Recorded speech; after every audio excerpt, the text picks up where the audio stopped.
What's up, everybody? Welcome into another edition of SSPN Offseason. I'm Jude. That's Ethan. Last week, we took a little bit of a hiatus week, Ethan, because we are in the dog days of NBA summer in early August here. But on that Monday of last week, when we took a week off, the Spurs announced a big contract signing, Ethan. Of course, De'Aaron Fox signed a 4-year max contract extension.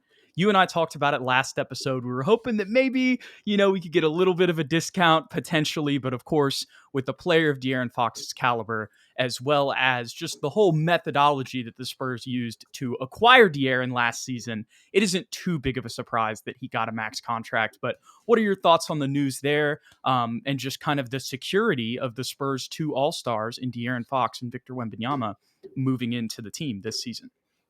I'm very pleased. If you watched the last podcast that we did, I actually said just give him the max, give it to him as soon as the window of opportunity presents itself. Just give him as much money as he wants, and that's exactly what they did.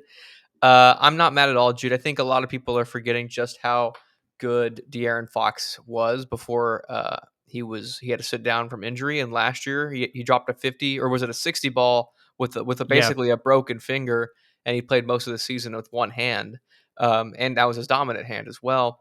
And this is a guy that's an all-star caliber point guard. He's an all NBA level talent, and for the first time in what feels like forever, we have a co-star for Victor Wembanyama that's a legitimate all-star threat. Like, this isn't somebody with potential to maybe be something Mm-hmm. someday. That is who he is, and it's something that we've been dying for, which is a ball-dominant point guard. And what I like most about it, Jude, is by the time Stephon Castle and Dylan Harper are ready for their contract extensions, he will likely be on a new deal, which Mm-hmm. may be more affordable at that time, or maybe at that time we have another guard on the team, and they're so talented that we're able to trade De'Aaron Fox, and in 2 years it'll be an affordable contract anyway. So the financials, I'm not stressed about at all. 100%. And just to get into the financials a little bit more, I pulled up the Spurs article there, but I wanted to get the exact numbers for everybody. So here's from the NBA. 4-year, 229 million. Obviously, it's the max amount of money that they could have offered him, which depends on all NBA, all star, all of the accomplishments and stuff like that, which can increase the amount of money that you can get. And it will keep De'Aaron Fox with the Spurs through 2029 and 2030. So basically, for the rest of the decade, we got De'Aaron Fox on the Spurs, barring a move. This was the final year before this of his 5-year, $163 million deal with the Kings. I believe that was his rookie extension, of course. And I was trying to see, I was hoping this article, Ethan, would have like the exact year-to-year details on the contract, but it doesn't. So while I get that pulled up, I think the biggest thing to keep in mind here, Ethan, is that whenever it comes to, like we said, some of the, what's the word, the all NBA accolades that could potentially lead to a higher max contract, I really think that's where we got to take the win here whenever it comes to that, because I think that over these next 4 years, De'Aaron Fox is going to outplay the accolades that he had last season, if that makes sense, which will in turn allow him to outplay the contract. So I think there is, we were going to have to pay him. Like you said, we were going to have to pay up a lot of money, and there will be some decisions that have to be made down the line. I don't want to get too all over the place, but even this season, Jeremy Sochan is in a contract year. That's a decision that is impacted by these type of finances being paid out. Mm-hmm.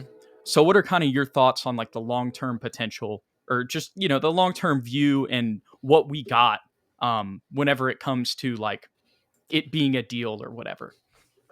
Long term, I'm cool with it. I think I pretty much already said it, to be Yeah. honest. It'll be a tradable contract in like 2 or 3 years, without a doubt. Hmm. And at that time, if we think Dylan Harper and Stephon Castle are all sorry, that train is going nuts right now. Are all star caliber point guard to that level that can replace uh You're all good, brother. that can replace what are the odds? That can replace his productivity, then Yeah. fantastic. We can try and go get a different type of player that fits at that point. But I think having him on the team right now today is a really, really good decision by the Spurs front office. Yeah, 100%. And here's the exact numbers now that we've got from Spotrac as he is entering his prime. That he will be 29 going into this season, 49 million, 53 million, 57 million, and then 61 million in the last year. But the other thing you've got to think, as much as, this is increasing, at kind of exponentially there, that's a $12 million increase over those 4 years. When you think about inflation in 4 years, that may only really be like a $6 million increase. Obviously, just kind of doing some guesstimation math there, but that is one of the other upsides of it. But I think the other key looking at this, Ethan, is we locked him up for the rest of his prime. Like 28 to Hmm. 32 is probably what you think about as like that is the prime for an NBA All-Star level player. Obviously, we have some legends and stuff. Like, I mean, this is coming to my mind because of what LeBron was doing last year with his longevity, but obviously LeBron is one of one. So you do have some guys that, last long. And I think that De'Aaron Fox could have, some productivity long term in his career. I think he could age well. But I'm very happy that the Spurs are going to get this portion of his career specifically. Right. I 100% agree. Alrighty. Any final thoughts on this De'Aaron Fox extension, Ethan? No, sir. I am more than pleased. More than pleased. I'm just happy we have an like a second all star on the team. To be quite frank. Yeah, me too. And I'm just glad that we secured it because there were all those rumors going around on the internet. Oh, look, there's drama. We even got some comments from you guys on the day that he signed saying like, there's some rumors out there that him and the Spurs aren't even close. And then like 3 hours later, the extension is announced, full max contract.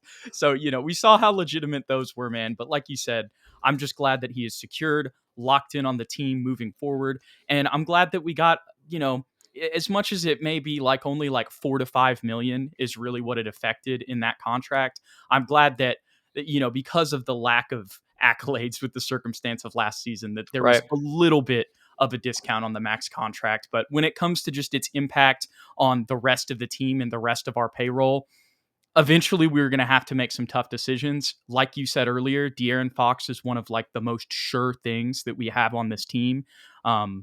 And Wemby is the other one. So let's start moving towards it. We've gone through 2 years of 22 and 60.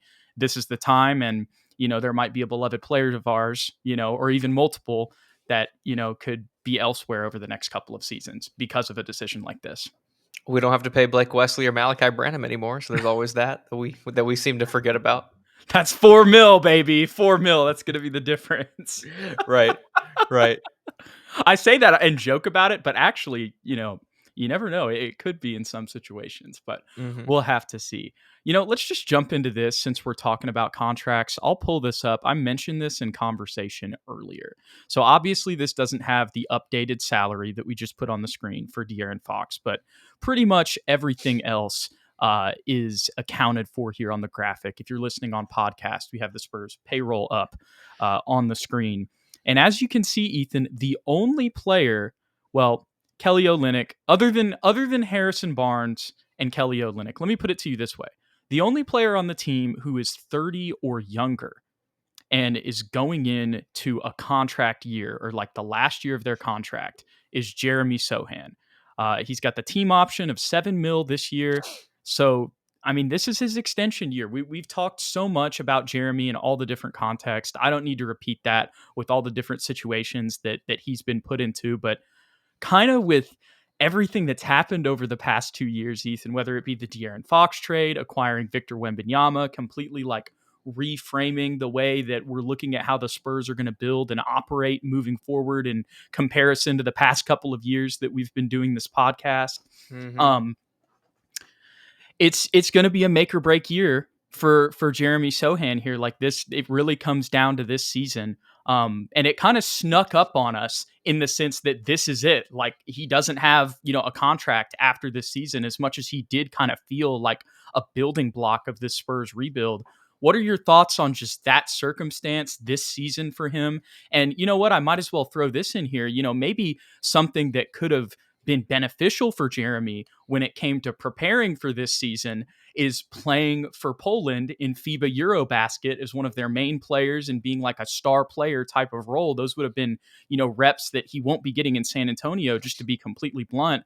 But that just came out also, not to change subjects here, that he had a calf strain and he will not play through that. It doesn't seem like it's serious, but we know how the Spurs are. There's one little nick. Hey, we're going to bring you home. We want you to be ready for training camp. Um, but again, as you kind of cobble that together with his injury for FIBA EuroBasket and then the significance of this season for him, not just for his career, but also, for us evaluating the team and him potentially being on the team moving forward. What are your thoughts on this contract year for Jeremy? It's going to be a big year for him, for sure. He needs to have offensively one of the best years, or he has to have the best year of his career. I mean, there's no excuses for Jeremy, unfortunately, anymore. Yeah, I think last year he was off to a really, really great start, and then with injuries, being in and out of the lineup, and then inconsistent rotations, he kind of fell off a little bit. And then obviously being on the bench as the backup center was no exactly. help. But this year, he should be a full time power forward. Whether or not he starts or not is Right. still kind of questioned. But either way, he should be playing his natural position and has every reason to succeed this season and with the way rotations are going to play out. However, I still think, no matter what, I still think he comes back to the Spurs. I think they get a Okay. contract done. I have no facts to base that on. I just have a feeling like he feels like he wants to be in San Antonio. He fits perfectly next to Wemby long term, defensive minded guy that you kind of need those to win basketball games. Wakey scared me. Um, and even if he goes crazy, Jude, he doesn't strike me as a guy that's going to earn like an insane deal, if I'm being completely honest, from anybody. Interesting. I guess what I would say is maybe I think there's a potential that there's somebody else out there in the league that does really like Jeremy Sohan and thinks he can be a great glue guy, kind of in just his role. We've compared him to Dennis Rodman. Hmm. Obviously there's differences in their game and play style, but just in the sense that he does all the dirty work. Like you need a Jeremy Sohan type of guy who's, less finesse and more just kind of like brute on your team to go in there and do all the things that nobody else wants to do. So I think that could be the case. But also, what I agree with though, as much as I throw that out there, I think, and this wasn't something I'd really thought about yet, but I think Jeremy would be willing to come back to the Spurs. He would be willing to take a discount to come back to the Spurs specifically. And you saw him out in France as well. I don't know if you saw this, but I can't remember if this was a week ago or 2 weeks ago, but Wemby did like a chess basketball event in Paris where everybody came and played basketball and then also like played chess on the court. It was like a Hmm. whole tournament and everything. Like Jeremy flew out to France to just hang out and be there to support Victor. Like you mentioned, you kind of saw some of their chemistry in the front court at the beginning of this season. I think they've kind of had a chemistry and a friendship, kind of since they've got there. They're both guys, who have experience living in Europe, as much as Jeremy definitely has his American connections with playing at Baylor and then being born in Oklahoma. As Winky was here for the Jeremy conversation, dude. He knew this was an important topic, and that this is a big year for him. But with all that being said, man, again, I'm really I think that he does come back to the Spurs. I'm with you there. Um, and I think that there could be a chance that he kind of takes a little bit of a discount just because of the relationships that the Spurs build with players and kind of the connections that they make and why you see Hmm. so many specific guys like for example I'm not trying to compare Jeremy Sohan to Manu or anything, but like you saw those guys, you saw a ton of guys during the Spurs history take pay cuts to stay with them because they just wanted to be a part of the organization. And I think Jeremy could definitely be one of those guys. I just don't think he's going to get 30 million. I agree with that. I do agree with that. But that's kind of the range that he might be Interesting. expecting, because like Trey Murphy is 27 next year, then 29, 31. Devin has 27 next year on his extension. Isaiah Hartenstein had 28 and a Yeah. half million on his contract. Freaking Derek White's getting 30 plus million dollars. So like if I don't think he's done enough to earn that deal. No. If we can get him for 25 or less, like a Yeah. Jaden McDaniels is earning 26 million next year, then 28, then 30 on his last year of his contract. I think Jaden McDaniels is probably a pretty good comparison. I don't know how much younger we are than him. How old is he exactly? I think he's a little bit older than Jeremy. Like he's around I our think age. he's 2 years older than Jeremy. Yeah, Um, so I think that might be kind of the range that maybe the market dictates because there's very similar players. But you can also make the argument that Jeremy hasn't done nearly as much in terms of impacting winning as a guy like Jaden McDaniels has. So for sure. we'll see how that pans out. I still want him to be a Spur for all the reasons that you mentioned. I've always been a huge fan of Jeremy Sochan, but I don't know if I'm willing to pay him 30 plus. I think that's a very fair take on the 30 plus aspect of things. Man, it will be interesting. It will be interesting for sure. Of course, this season will also have an impact on this, his play there. So we will definitely be keeping an eye on that as the season progresses, Ethan. But like you said, I want him to be a part of the Spurs long term. And I think with the way that we've built out this roster, I think that, what he brings when I talked about doing the dirty work, I think it can mesh and fit a lot better. And I know that maybe people hearing that think about this season and the tape that they saw, and they're like, how does that translate? But again, that goes back to him being matched up against Zach Edey or Alex Len or somebody who's got 4 to 5 inches on him, and he can't actually play his natural role. Where at the Right. beginning of the season, he's going for 15 and 10 or more basically every game, playing next to Victor, which I feel like I've repeated 1,000 times in the past 24 months You know what? I'll say or this, 12 Jude. months. If those jump shot videos from the summer are fact, and he comes into the season shooting 35+% from three, I'll give him $35 million because of everything else that he does so well for us. On a complete serious note, that's another reason why him getting injured at FIBA was a little sad. You were going to get Hmm. to see if there was some legitimacy to the form change and stuff like that. But there was one other question that escaped me, Ethan, and now I've just remembered it as we wrap up this topic. In a world where this is Jeremy Sohan's last season as a San Antonio Spur, just in that theoretical world, what do you think the reason why would be? Larger role and more money elsewhere, be my guess. I think that's a very, very fair way to put it. Because the only other thing I was thinking of was, you know, maybe not being satisfied with what he's doing here and wanting a Hmm. bigger role. So there you go. Yeah, That's really the only other thing that comes to mind other than a bag. So right on. well, we talked a little bit about FIBA EuroBasket there when it came to Jeremy's injury. And one of the things that we were kind of looking forward to throughout the summer, and this was a little bit earlier in the summer, right after we were still getting some updates on Victor Wembanyama's deep vein thrombosis. And we got an update from France's head coach who said that he's going to be ready for FIBA EuroBasket in August, which was a great health update. And I believe that that was true.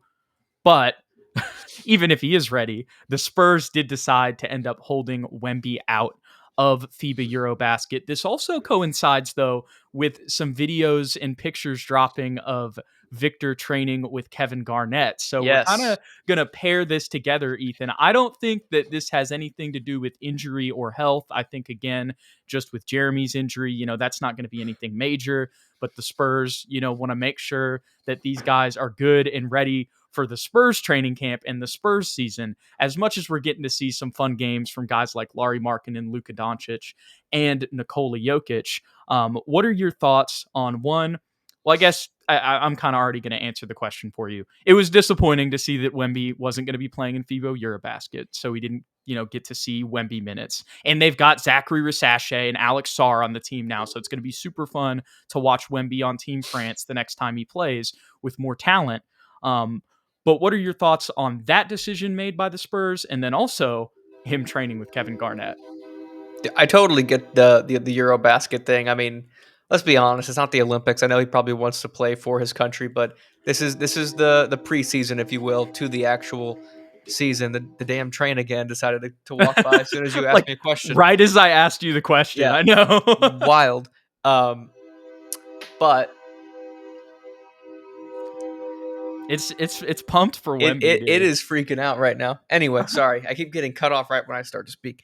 I totally get it because why risk the injury? And to be honest, France will be fine without him on this level of this level of play. And for Jeremy Sohan, I think it's a little bit more about his injury than Yeah, for Wemby, because I mean he technically is injured, and Poland probably needs him more than France needs Wemby. But for even sure. still, I'm glad they're both sitting out, because next year we have a real chance, especially with both of them healthy. So we need them donning the silver and black, not necessarily their own country, but I'm sure that they will be back for Olympic play.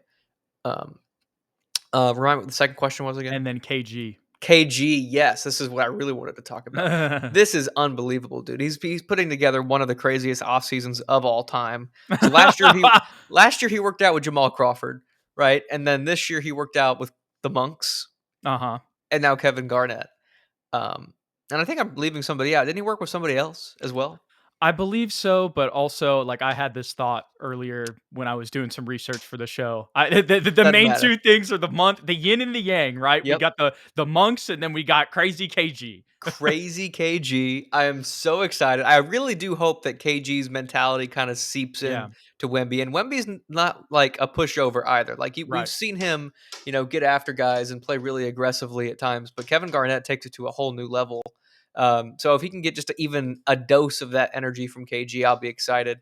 But the most important thing, just on a basketball perspective to me, is KG's always been known as a stamina monster, Uh-huh. and that's honestly been Victor's number one fault is stamina. Right, Yeah, we've seen him at end of games having trouble yeah. getting up and down the court. KG looked like they were at a football field. I'm sure he Yep. had him running bleachers. Like that's what Kevin Garnett does. So if he can come out with a little bit more stamina this season from that, as well as a little bit more craziness, I'll be gung ho. And I'm sorry, I'm going to stop Winky from destroying my blinds right now. We heard it in the background talking about KG, man. It is definitely good to see that Victor was out there training with him. And I like the point that Ethan made on the mentality aspect because like you said, Ethan, Wemby is definitely the furthest thing from a pushover. But just getting a little bit of that hardcore, just meanness, that toughness, from Mm-hmm. KG. I think Wemby can definitely benefit a lot from that. Like you said, we've seen some fire in him, you know what I mean, at multiple times throughout games, but he also is definitely kind of like a zen guy, you can tell too. So I Mm-hmm. think just like you said, the mentality, that energy, a little bit of that, aggressive tenacity with just a hint, not too much, but just a hint of arrogance in there Mm-hmm. that I really like. Not just the physical aspect, like you said, but the mental aspect of training with KG for me is what I'm most excited for. Just to give it a little bit of flip side here, I will say KG's track record of guys that he's trained isn't necessarily the greatest of all time. I think the first one he trained was Brandon Bass, the Celtics backup. LSU baby, Yeah, and go he Tigers! also his rookie was Cat, obviously of Minnesota, and Yeah, arguably there you that's go. worked out, and of course Andrew Wiggins as well, which is kind of worked out for like a year in Golden State. But either way, Wemby's a different breed. He's not going Right. to go down the same path as those guys. Yeah, well, KG's got a little bit of an easier talent level to work with there, 100%. with good outcomes coming from the training sessions. But man, I'm super pumped for that. When you talked about EuroBasket as well, obviously echo what you said about Jeremy and just his role and everything there. And the other thing I'll say about it with Wemby too is like, this is the EuroBasket is like only the European teams in FIBA. So this isn't even like the FIBA World Cup. Like I would Mhm. expect that's the year before the Olympics. I would expect like Wemby will play in that and the Olympics as well. But it's this is really as much as like I said, you're seeing guys like Franz Wagner, Luka Doncic, Nikola Jokic, Dennis Schroeder. Daniel Theis is another one I saw out there. Mm. They're all out there because there is like some European pride. It's like I said, it's not even the biggest FIBA event. So totally Mhm. cool with that for sure. But the other kind of off-season news or videos that have been floating around, Ethan, is Carter Bryant doing some open gyms. He was playing against Tari Eason a good bit, which Mhm. actually down the line, they're probably going to have a good bit of minutes against each other. So it was cool to kind of see this preview. Now, obviously, these are open gyms. Like we saw the struggles and the rawness of Carter Bryant in Summer League, but we also saw a ton of potential Like, I don't want to say that is just like a overall negative, but what I'm trying to say is he made some plays on Tari Eason in these open runs. And we don't want to make too much of them, but what were your thoughts on some of the moves that Carter put on some legit NBA dudes out there? Dude, he's a smooth offensive player, and we kind of got glimpses of that in the summer league. His shot just wasn't falling. But Mm-hmm. in these runs, obviously, there's not a crowd, there's less pressure, so that stuff starts to go down a little bit easier. But yeah, I continue to be impressed with what Carter Bryant's able to do in the basketball floor. He's a whole lot more than just a defensive stopper. He's got a Yeah. lot to his game. It'll probably be a couple years before we see it, but long term, yeah, absolutely. Him and Tari Eason are probably going to have a few back and forths, hopefully in playoff situations. We're gonna have I can't wait to see whether it's Carter Bryant or the point is I'm picturing a Carter Bryant and Jeremy Sohan like 2v1ing Mm, Tari, and then we there goes the brawl. right. Oh yeah. It's going to be nice with Jeremy and Carter long term if Jeremy stays on the team.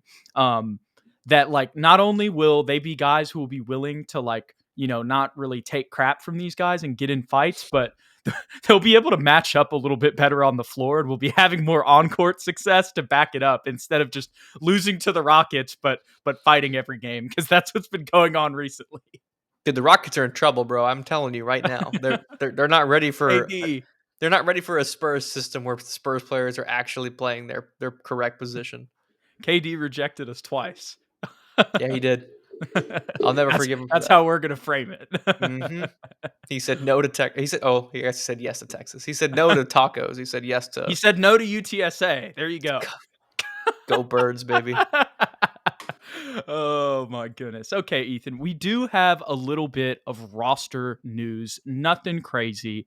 And I was going to pull up a little bit of an article earlier, but I might as well just pull up the roster outlook because it explains it. So every signing that we're about to talk about here, Ethan, if you're listening on podcast, we have our roster graphic up. They all have parentheses next to them. So they are not the most impactful or important signings on the team. And technically, the Spurs do still have one open roster spot. So that kind of goes back to a couple lives ago. We were talking with Robert Ball, and he was saying, maybe there's a potential that the Spurs keep one open roster spot going into the season to have some flexibility at the trade deadline. But that aside, Ethan, the Spurs finished up their two-way contracts. We saw David Jones Garcia last time, but they did end up going with Riley Minix and Harrison Ingram on both of the two-way contracts. What are your thoughts there to round out the Austin Spurs, as well as some guys who maybe could get some spot minutes here and there on the main roster? I like it. I think Riley Minix has continued to prove to me that he's more than just a shooter. One more year as a two-way player probably plays well for his development, and same goes for Harrison Ingram. Harrison had a couple flashes in summer league, but Mm-hmm. ultimately was kind of invisible for most of us that were watching him. And then last year, of course, was kind of a rough year, but you kind of expect that from a second round pick. So in Austin, hopefully they can really develop and show out their offensive games and defensive games. But as far as the impact on the actual team, probably minimal, especially this year once Yeah. since we have so much depth. Yeah, the only thing I'll mention is again, maybe in a case of injury, there could be a world where David Jones Garcia has to play some spot minutes off the bench, but Right. he's probably going to be, first and foremost before those guys. If I 100%. if I pull this up, I would say the same thing about Riley Minix, but the problem is we've got guys like Lindy Waters and Julian Champagny who are technically third stringers right now. So I think they would probably slide into slots, before he would. But I think the biggest thing for me whenever it comes to the two ways, Ethan, I think we both were pretty confident that Riley Minix would eventually, they'd eventually announce that. We were kind of a little bit curious whenever it came to Harrison Ingram. Mhm. And I think what it comes to for me is I think we have seen some improvements, some polishing of his game. Like if you compare last year's summer league to this year's summer league. As Mhm. as much as you said that there were a lot of he had some rough games this year, and there were a lot of moments where it felt like you were looking for something and you couldn't find it.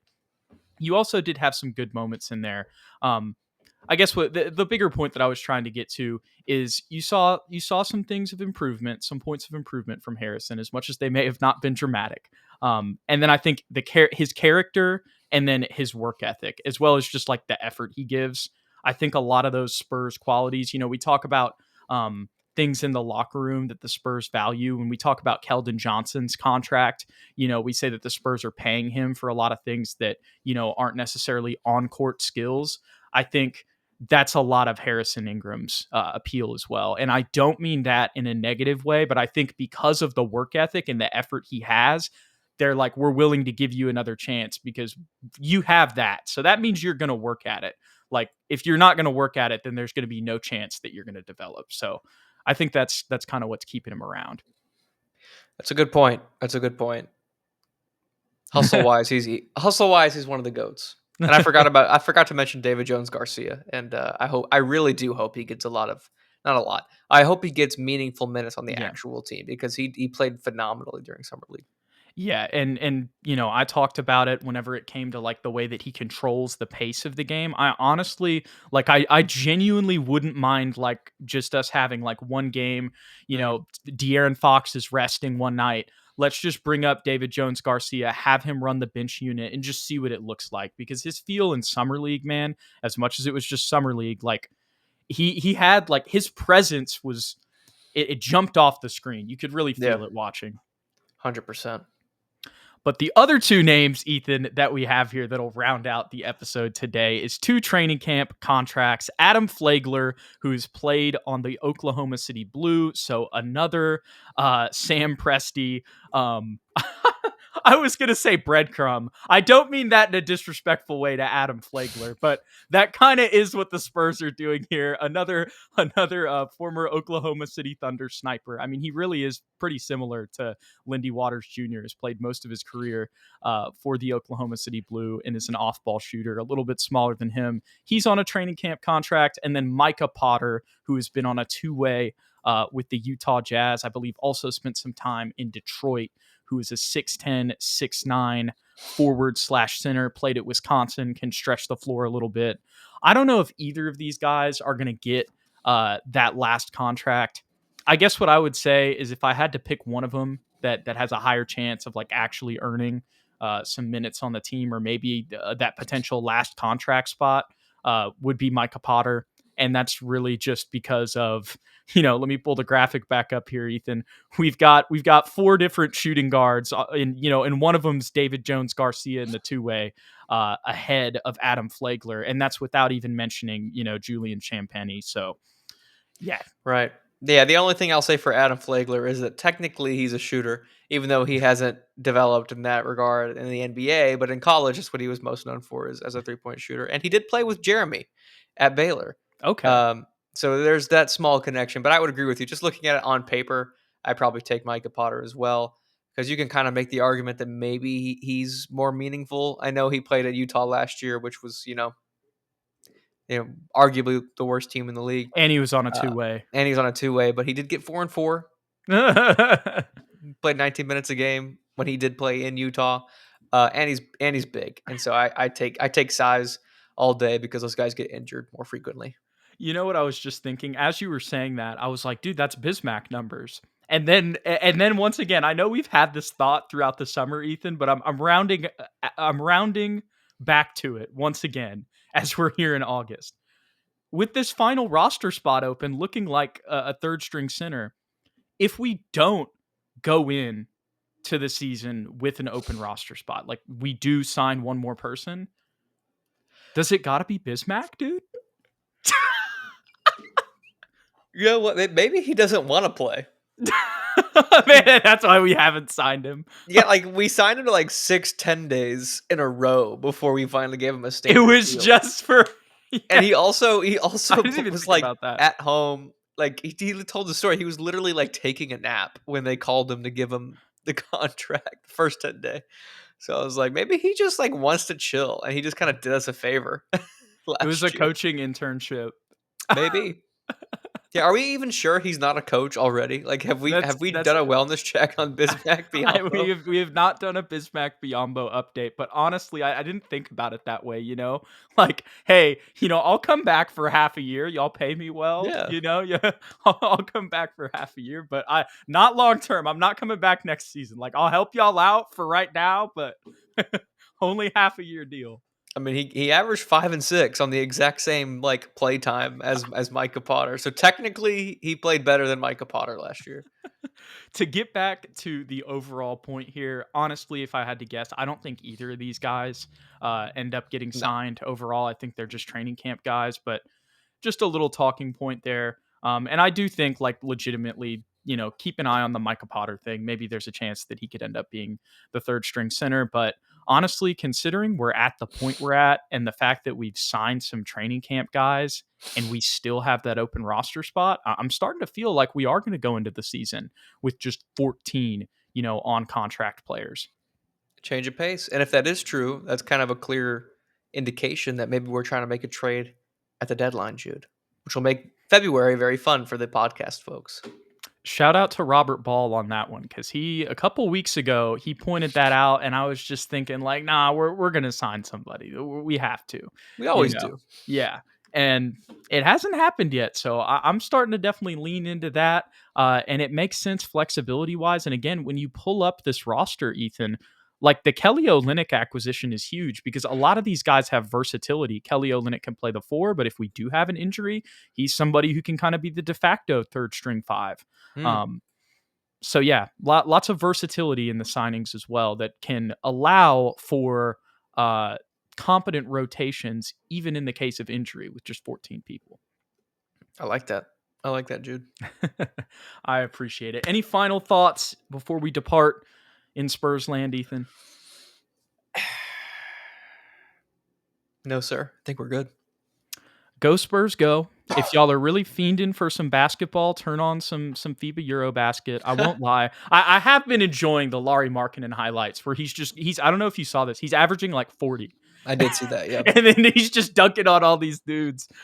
So it's been fun to have that in the dog days of basketball summer. But let us know your thoughts on the Spurs' final roster spot and what you think they're going to do with it as my dog now comes in here at the end. We got all the animal invasions. We appreciate y'all for checking out the channel. If you enjoyed today's show, don't forget to hit that like and that subscribe button below. If you want to follow us and stay updated with everything, follow us on X or Twitter at SSPN on YT, at Jude McLaren, and at Ethan_Quintero are the ats on there to stay updated with everything. You can also turn on our notifications, go to the channel post section, and everything like that. Again, we appreciate y'all. Go Spurs, go. We'll catch you on the next one.